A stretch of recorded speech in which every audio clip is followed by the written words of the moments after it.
Monsieur le maire, est-ce que vous voyagez souvent aux États-Unis? Non, puisque personnellement, j'ai déjà fait un voyage aux États-Unis, mais depuis que je suis maire, c'est la première fois que je viens à Atlanta, et je suis ravi d'avoir vu cette très belle ville. Est-ce que vous avez vu des autres villes aux États-Unis Non, aussi? Non. Toulouse est jumelée avec Tel Aviv, avec Hanoï, avec Chongqing en Chine, avec des villes européennes comme Düsseldorf, Kiev, Bologne, Elche en Espagne. Nous avons des coopérations maintenant avec Ramallah en Palestine.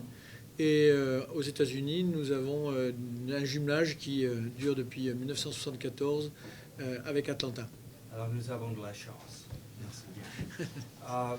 Comment est-ce que vous avez trouvé Atlanta? Alors, j'ai trouvé que c'était à la fois une ville américaine comme on le voit, on le perçoit dans la documentation ou dans ce que l'on sait des États-Unis, mais j'ai perçu une ville extrêmement à dimension humaine, avec bon, des immeubles, des gratte-ciel, avec un certain nombre de grandes avenues. On voit que c'est un endroit où il n'y a pas de lieu comme en Europe avec des centres-villes piétons. Mais c'est une ville qui a énormément de qualité, qui a énormément de vie économique d'un très haut niveau, puisqu'on voit qu'il y a quand même des enseignes de réputation mondiale. Et ce que j'ai surtout perçu, c'est un monde de la recherche de très grande qualité, avec une vie à la fois scientifique, étudiante, et globalement donc une cité qui réellement est à la hauteur pour relever les défis de ce siècle. Est-ce que vous avez trouvé France Atlanta a réussi ce projet? Pardon le projet France Atlanta. Alors oui, puisque alors là je remercie le consul général qui a souhaité que Toulouse soit ait une place privilégiée dans cette manifestation. Et pour la deuxième fois, cela nous a permis d'enrichir nos relations, et c'est certainement ce qui a permis de redonner de la force à nos coopérations. Alors sur des thématiques qui nous intéressent fortement, puisque je suis intervenu sur un colloque des problèmes de banlieue. On a différentes situations, mais on a quand même des préoccupations sur la notion de discrimination, sur la notion de la façon dont la cité intègre les populations différentes.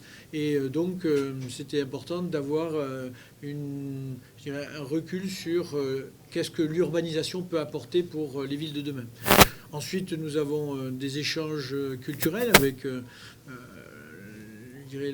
l'opportunité de quelqu'un qui est important, un jeune qui est très talentueux de Toulouse, qui est venu faire une chorégraphie asphalte, une chorégraphie qui a énormément de succès, qui est pour nous un jeune sur qui nous comptons à Toulouse.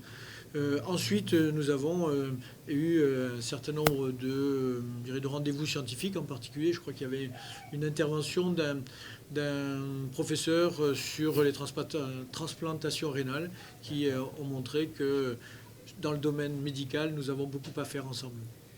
Quels seront les fruits majeurs de ce projet pour vous? Alors, à la fois s'inscrire dans l'histoire de nos villes.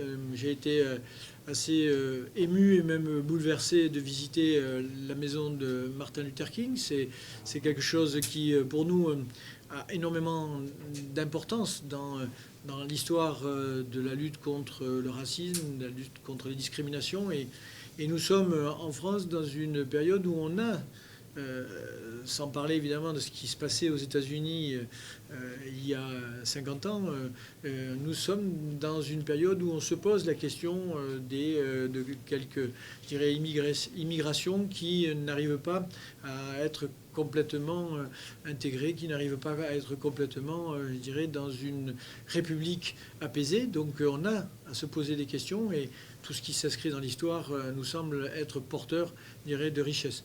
Ensuite, nous avons des domaines économiques et scientifiques en commun, et en particulier la réflexion que nous avons menée avec des cardiologues et des cancérologues nous prouve bien que mobiliser nos populations pour prendre soin de leur santé, en particulier sur l'obésité, le diabète, l'hygiène de nourriture, la façon de se comporter dans son hygiène de vie, mais en même temps réfléchir sur la façon dont on a construire l'offre de santé. On voit bien aujourd'hui, la France a un modèle de santé qui est assez reconnu et qui a, je dirais, une force dans sa qualité et dans sa capacité à répondre au plus grand nombre, mais avec des interrogations qui peuvent converger avec celles que se posent les États-Unis, et particulièrement attentats en matière de ce qu'on appelle e-santé, c'est-à-dire quel apport des nouvelles technologies pour arriver à soigner tout en restant à domicile et en le faisant à distance. Et dans vos autres villes jumelliers, est-ce que vous avez des consulats qui sont aussi actifs? Ah, c'est différent. Là, j'ai beaucoup apprécié parce que c'est vrai que M. le consul général et son équipe ont été particulièrement et extrêmement à la fois motivés et je dirais porteurs de tous les sujets que nous avons à la fois débattus et sur lesquels nous espérons travailler. Et c'est vrai que la présence de personnes à la fois compétentes et motivées pour porter ces projets au moment où on s'éloigne, au moment où on repart, est fondamental parce que il est toujours, et j'ai vécu des jumelages où on a une sorte de passion au moment où on passe, et après il y a des temps un peu longs et difficiles parce qu'il n'y a pas une présence, je dirais, quotidienne. Et là, vraiment, je tiens à dire que cette présence, elle est à la fois forte, et on l'a senti depuis un an, puisqu'il y a un an, l'équipe qui est venue ici évoquer un certain nombre de sujets, à travailler sur quelques orientations, et on a vu le chemin parcouru puisque depuis un an, les choses progressent, et c'est peut-être la meilleure manière de créer, je dirais, des coopérations dignes de ce nom.